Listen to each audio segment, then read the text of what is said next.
오늘 볼 하나님의 말씀은 요한복음 4장 19절부터 26절에 있는 말씀 보겠습니다. 요한복음 4장 19절부터 26절입니다.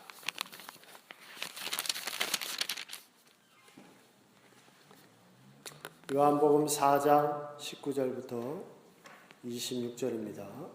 여자가 가로되 주여 내가 보니 선지자로소이다. 우리 조상들은 이 산에서 예배하였는데 당신들의 말은 예배할 곳이 예루살렘에 있다 하더이다. 예수께서 가라사대 여자여 내 말을 믿으라. 이 산에서도 말고 예루살렘에서도 말고 너희가 아버지께 예배할 때가 이르리라. 너희는 알지 못하는 것을 예배하고 우리는 아는 것을 예배하노니 이는 구원이 유대인에게서 남이니라. 아버지께 참으로 예배하는 자들은 신령과 진정으로 예배할 때가 오나니 곧 이때라. 아버지께서는 이렇게 자기에게 예배하는 자들을 찾으시느니라. 하나님은 영이시니 예배하는 자가 신령과 진정으로 예배할지니라. 여자가 가로되 메시아 곧 그리스도라 하는 이가 오신 줄을 내가 아느니 그가 오시면 모든 것을 우리에게 고하시리이다. 예수께서 이르시되 내게 말하는 내가 그러라 하시니라. 아멘. 아멘. 네, 오늘 본문 말씀을 가지고 예수님이 말씀하신 예배다라는 말씀으로 해가되려 합니다. 여러분, 이사야가 가장 불쌍한 사람이다라고 얘기한 사람은 마음이 둔하고 귀가 막힌 상태에 있는 사람을 얘기해요.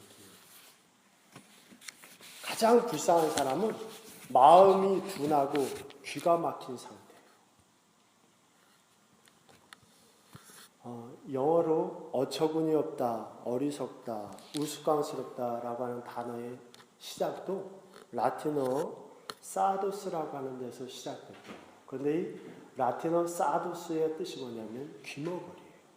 결국 어리석은 사람, 어처구니 없는 일, 우스꽝스러운 일을 저지르는 것은 제대로 듣지 않았기 때문입니다.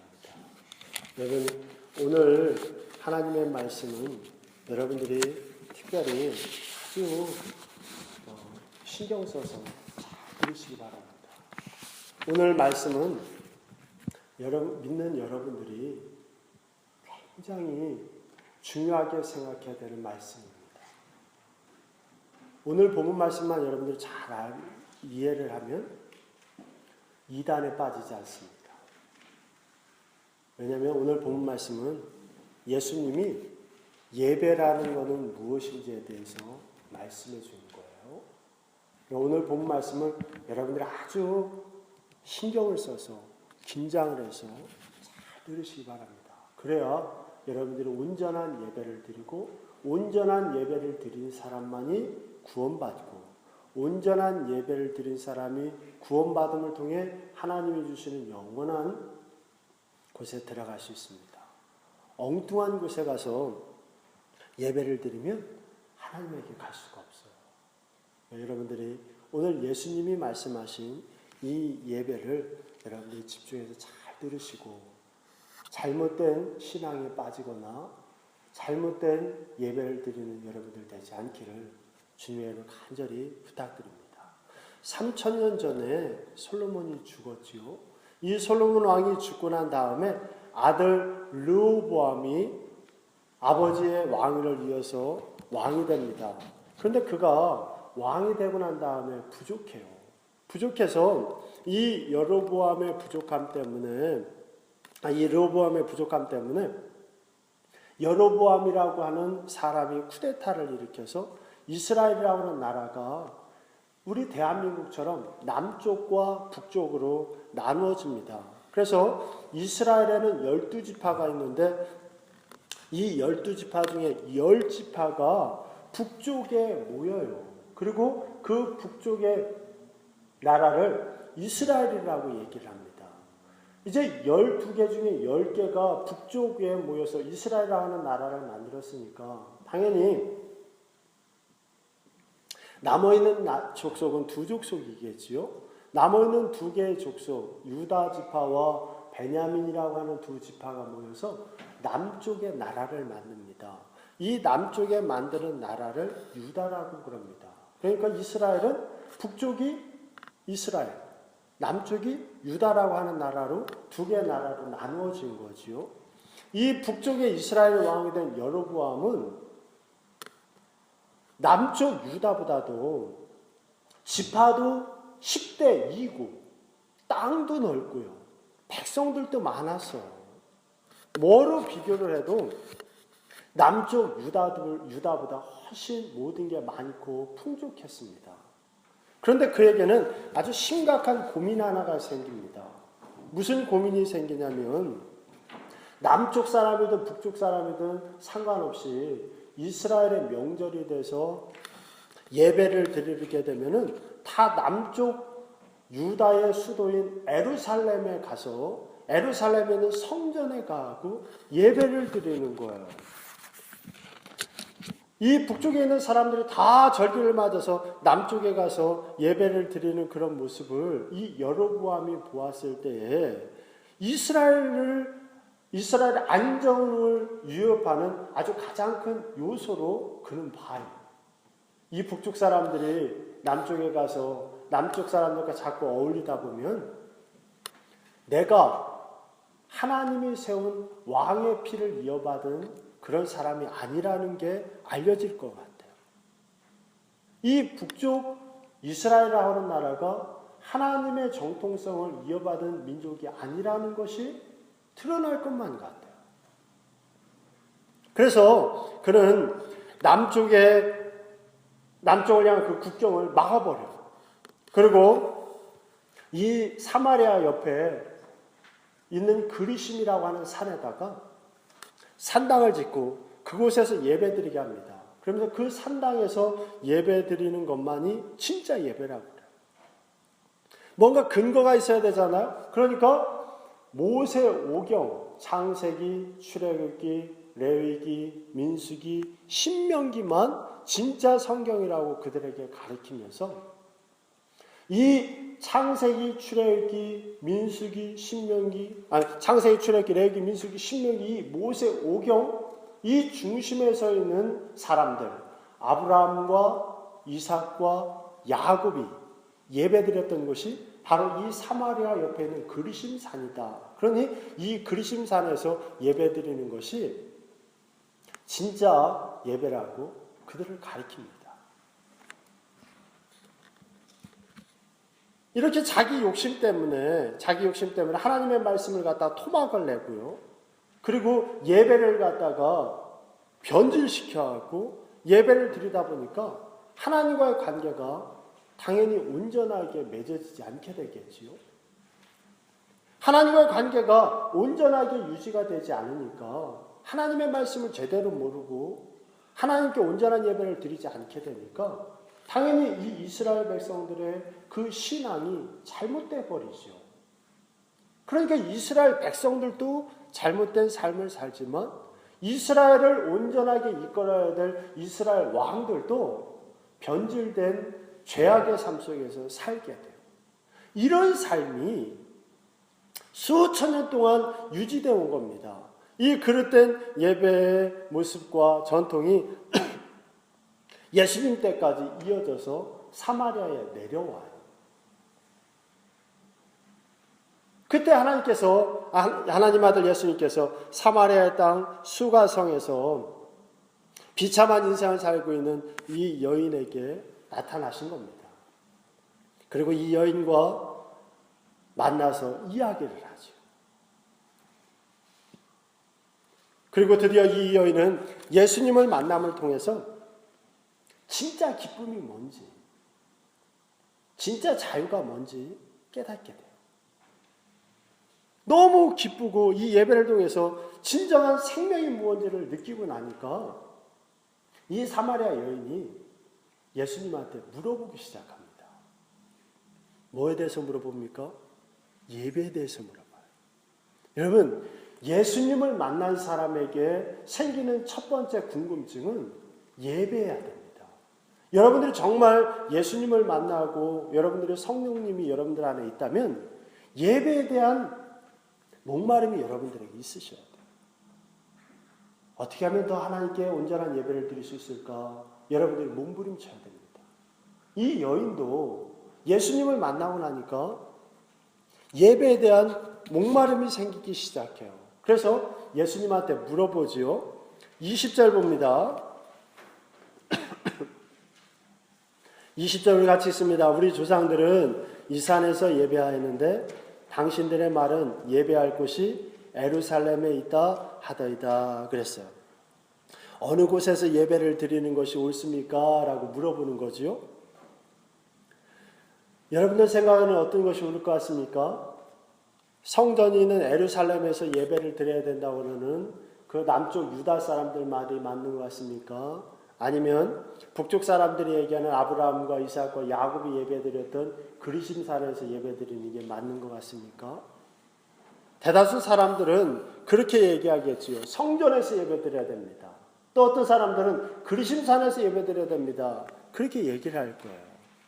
여러분들은 어떤 게 옳은 것 같습니까? 만약에 여러분들이 성전이나 그리심산 중에 하나만 선택한다면 우리들은요, 예배에 대한 참뜻을 모르는 겁니다. 그래서 예수님은 성전에서 예배드려라, 그리심산에서 예배드려라 그렇게 얘기하지 않고 다른 얘기를 하지요. 22절 우리 읽습니다. 너희는 알지 못하는 것을 예배하고 우리는 아는 것을 예배하노니 이는 구원이 유대인에게서 남이니라 그랬어요. 너희는 알지 못하는 것을 예배한다 얘기를 해요. 그 얘기는 뭡니까? 어디에서 예배 드리느냐가 중요한 게 아니라는 거예요. 예배라고 하는 것에 대해서 가장 중요하게 생각해야 되는 것은 예배를 누구에게 드리고 예배를 어떻게 드리고 예배를 왜 드리는지에 대해서 너희들이 먼저 생각하라는 거예요. 그런 것들을 생각하지 않고 드리는 예배는 알지 못하는 것을 위해 드리는 예배와 같다는 겁니다. 시간 낭비라는 거죠. 하나님을 위한 예배가 아니라 인간을 위한 예배가 된다는 거예요. 그래서 예수님은 사마리아 여자에게 누구에게 예배 드려야 되는지에 대해서 얘기해 줍니다. 21절 우리 볼까요? 우리 21절 같이 있습니다. 예수께서 가라사대 여자여 내 말을 믿으라. 이 산에서도 말고 예루살렘에서도 말고 너희가 아버지께 예배할 때가 이르리라 그랬어요. 예배의 대상은 하나님뿐이라는 거지요. 예배의 대상은 인간이 될 수 없습니다. 예배의 대상은 오직 하나님뿐입니다. 그리고 이 하나님만 믿어라라고 이야기하고 하나님께로 우리를 인도하는 그 다리, 인도자, 통로가 되실 분은 예수님뿐이에요. 예수님만이 하나님께 예배드려라 라고 하는 얘기를 분명히 하셨습니다. 요즘에 보면 우리가 섬기는 게 하나님이 아닐 때가 많지요. 예배의 대상이 교회가 되거나 목사님이 되거나 교파가 되거나 아니면 내 성공이 되거나 내 건강함이 되거나 내 부유함이 될 때가 많습니다. 또 내가 부유해질 수만 있다면 내가 건강해질 수만 있다면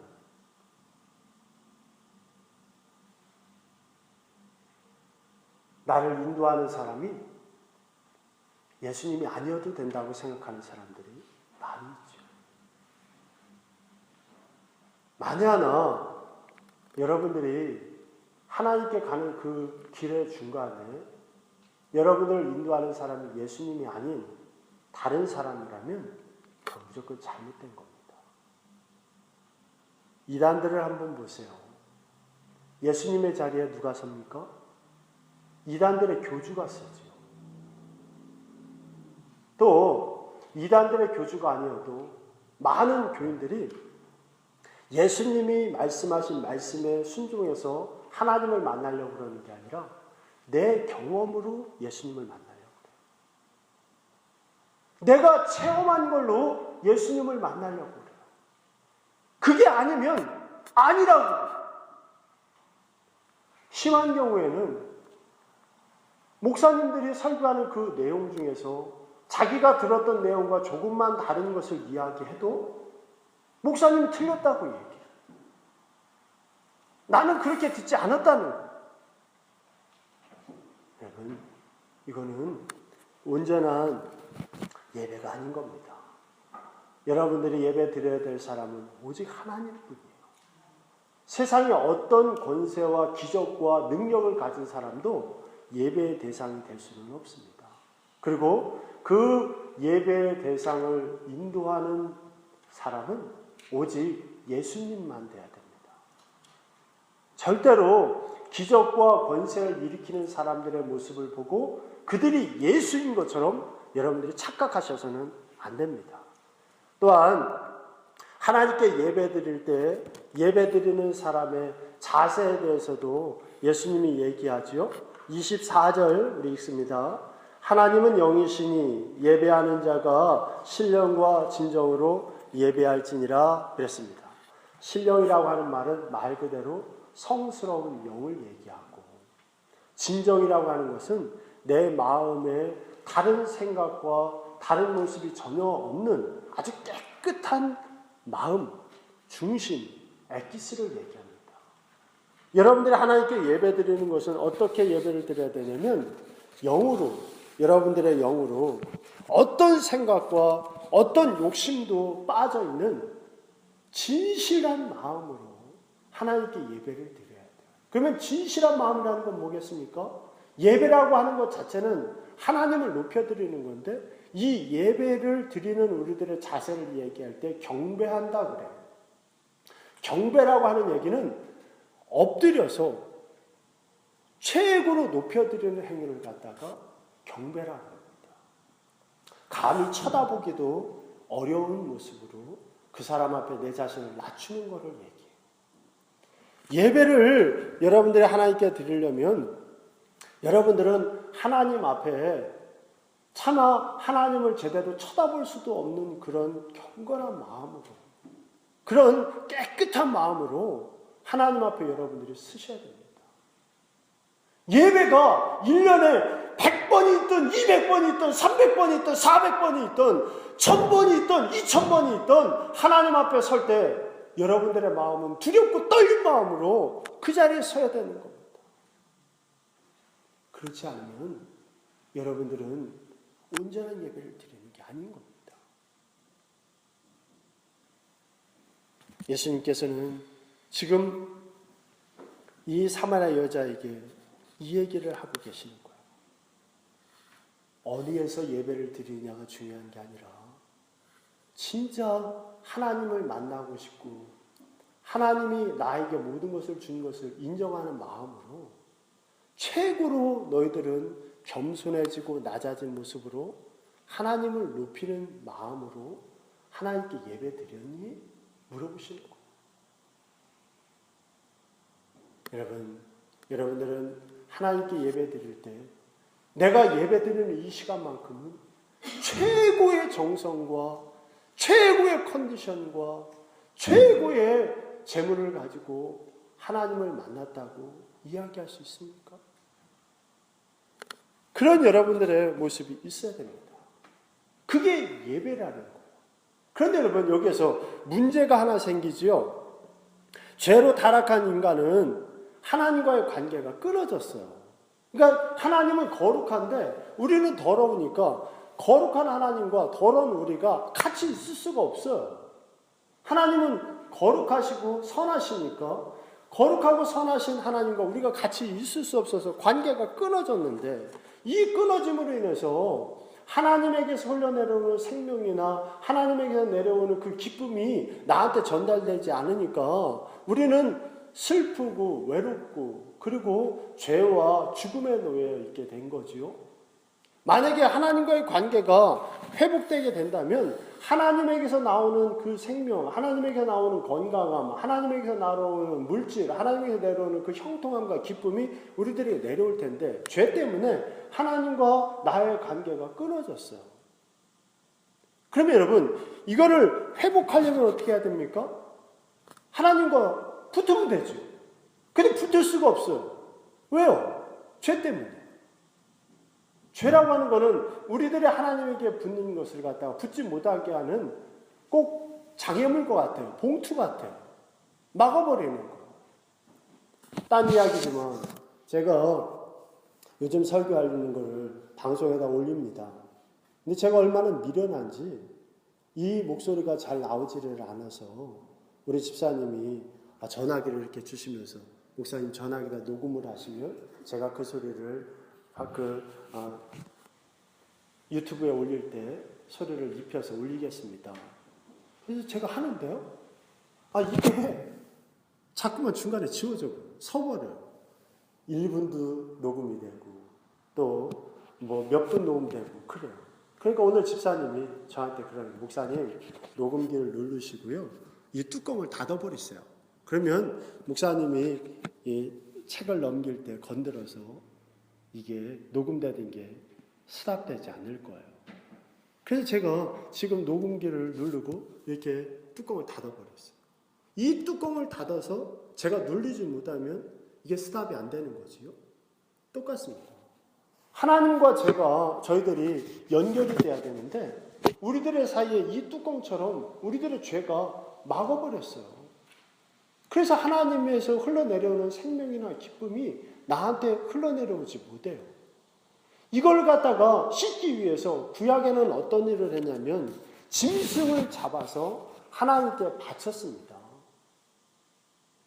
짐승을 잡아서 최고의 정성을 들여서 키운 짐승을 잡아서 내 죄와 내 마음을 대신해서 하나님께 드렸어요. 그럼을 통해서 이제 하나님의 그 생명이 나에게 흘러내린다고 믿고 그리고 하나님의 말씀이 그들에게 전달이 됐지요. 그런데 이제 예수님께서 우리들의 관계를 갖다가 회복시켜주기 위해서 바로 스스로가 제물이 되셨습니다. 그리고 그 스스로 제물이 되셔서 이제 우리들을 위해서 형벌을 받으시고 죽었어요. 이 뚜껑을 갖다가 제하는 힘이 우리에게 없으니까 예수님이 그 뚜껑을 갖다가 제해줘요. 스스로가 제물이 됐어요. 이 이야기가 바로 오늘 본문 말씀 요한복음을 쓴 요한이 요한 1서에 똑같이 이야기합니다. 여러분들 한번 펴보세요. 요한 1서 2장 2절입니다. 성경 제일 뒤에 보시면 됩니다. 요한 1서 2장 2절입니다. 요한 1서 2장 2절 찾으셨나요? 우리 같이 읽습니다. 요한 1서 2장 2절입니다. 저는 우리 죄를 위한 화목제물이니 우리만 위할 뿐 아니요 온 세상의 죄를 위함이니라. 아멘. 아멘. 여러분, 영원한 생명은 하나님에게서 나오는데 하나님의 관계가 끊어져서 이 생명을 누릴 수 없게 되니까 그 관계를 회복해 주기 위해서 예수님 스스로가 통로가 되시기 위해서 희생하신 거예요. 그래서 이 희생함을 통해서 우리가 이제 예수님 안에서 예배드릴 수 있게 그렇게 됐지요. 이걸 갖다가 오늘 본문 말씀 22절에 그렇게 얘기하죠. 너희는 알지 못하는 것을 예배하고 우리는 아는 것을 예배하노니 이는 구원이 유대인에게서 남이니라 그랬습니다. 유대인에게서 났다는 게 뭡니까? 유대 지파의 후손이고 다윗의 혈통을 이어받은 예수님을 의미하는 거죠. 그리고 23절 보세요. 23절에 보면 이때라고 하는 말이 있습니다. 이때가 언제입니까? 예수님이 이 땅에 오신 이후부터 얘기해요. 이제 예수님이 통로가 돼서 막혔던 통로가 열렸습니다. 그 열림을 통해서 우리는 하나님에게 예배를 드릴 수 있게 되는 거예요. 그래서 여러분들이 기도할 때나 아니면 여러분들이 말씀을 볼 때 예수님의 그 모습을 빼놓고 기도하거나 말씀을 봐서는 안 됩니다. 예배에는 반드시 예수님이 필요한 겁니다. 근데 많은 잘못된 예배를 드리는 사람들은 이 예수님을 갖다가 빼놓고 얘기하지요. 아니면 예수님의 모습을 갖다가 바꿔놓지요. 승리하시고 완성되신 예수님이라고 얘기하지 않고 실패한 자이기 때문에 성공한 내가 예수라고 이야기를 합니다.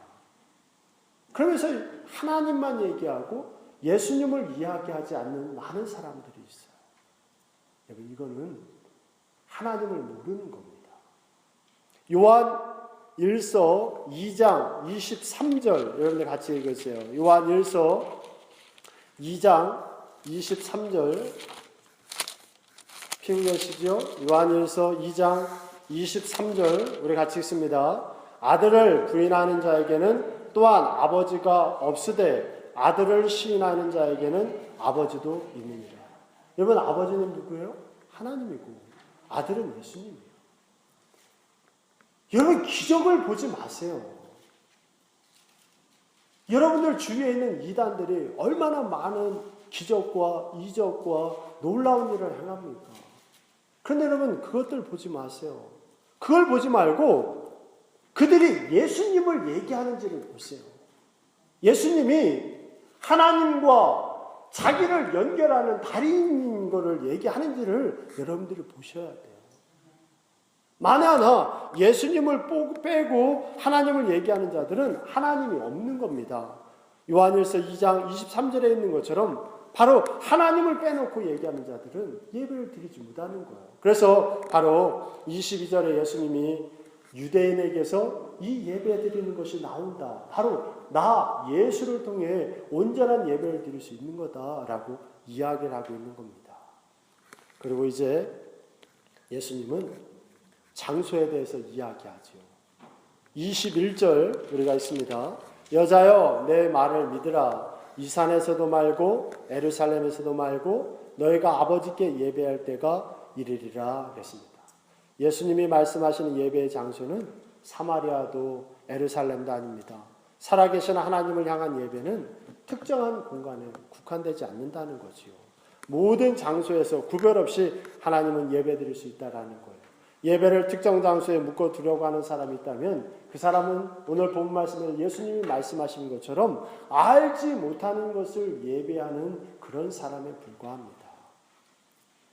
사도행전 7장 48절부터 50절에 있는 말씀입니다. 그러나 지극히 높으신 이는 손으로 지으신 곳에 계시지 아니하시나니 선지자의 말한 바 주께서 가라사대 하늘은 나의 보좌요 땅은 나의 발등상이니 너희가 나를 위하여 무슨 집을 짓겠으며 나의 안식할 처소가 어디뇨? 이 모든 것이 다 내 손으로 지은 것이 아니냐 함과 같으니라. 여러분, 이 세상에 있는 모든 곳에 하나님이 계신데 마치 정해져 있는 곳에서만 하나님을 만나려고 하는 그런 마음을 갖는다면 하나님을 제대로 모르고 예배드리는 겁니다.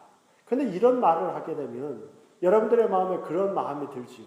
아니 목사님, 예배는 교회에서 드려야 되는 거 아닙니까? 여러분, 맞습니다.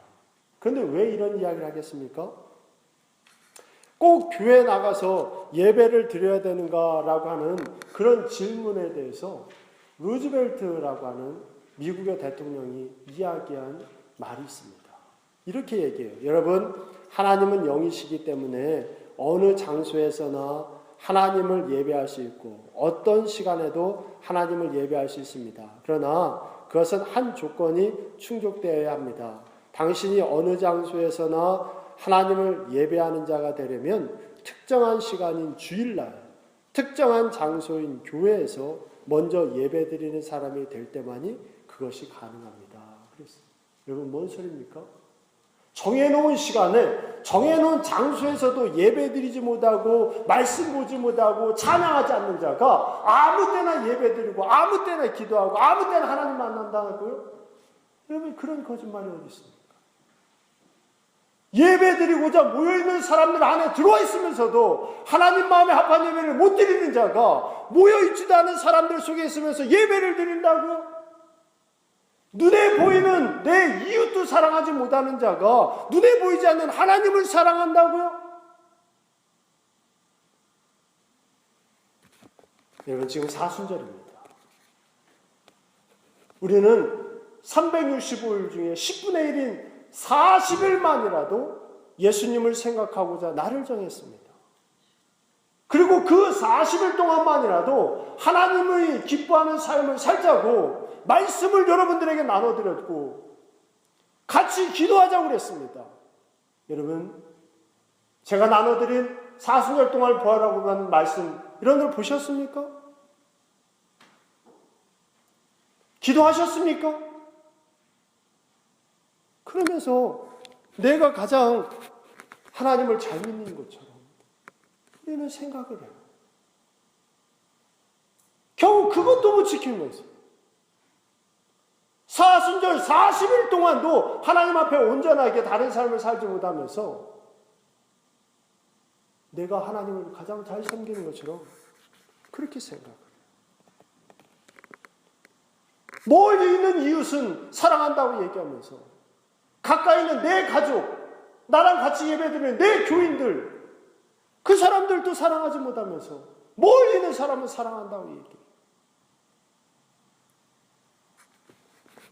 여러분들 정말 사랑한다고 이야기하려면 여러분들 옆에 있는 사람들부터 먼저 사랑해야 됩니다.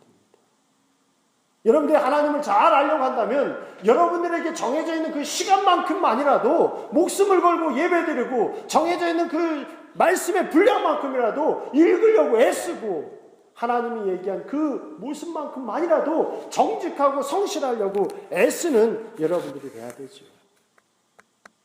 하지만 여러분, 그 시간 안에서만 사랑하고 말씀 보고 하나님의 뜻대로 사는 것도 어렵지만 하나님은 우리들에게 더 큰 걸 요구합니다.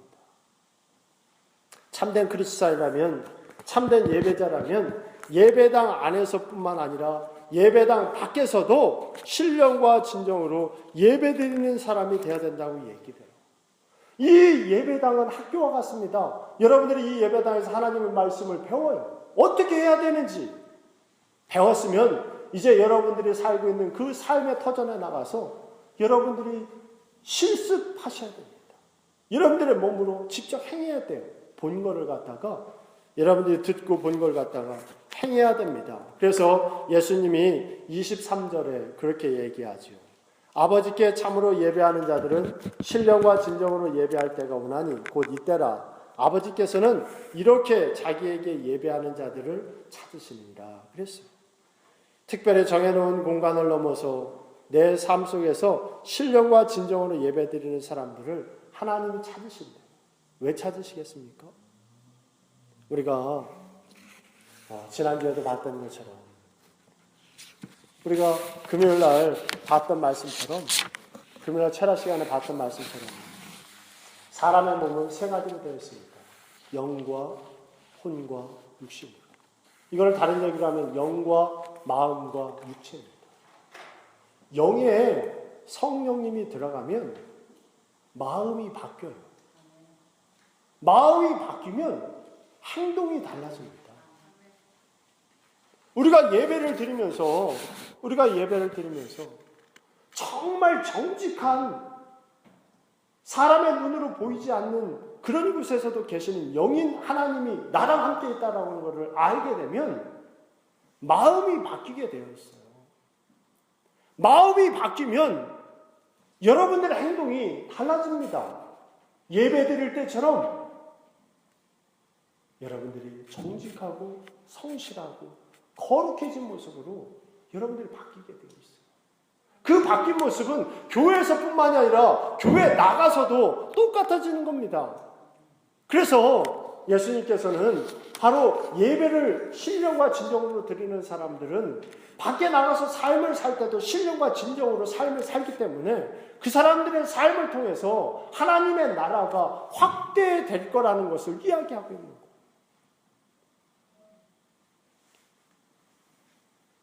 여러분 한번 생각해 보세요. 여러분들의 직업이 예수님처럼 목수였다고 생각해 보세요. 목수인 크리스찬이 주일날 예배를 드립니다. 신령과 진정으로 정말 정성을 다해서 하나님을 기쁘게 하기 위해서 애쓰면서 예배를 드렸어요. 그러면 그 사람이 이제 예배당에서 나간 다음에 어떻게 해야 됩니까?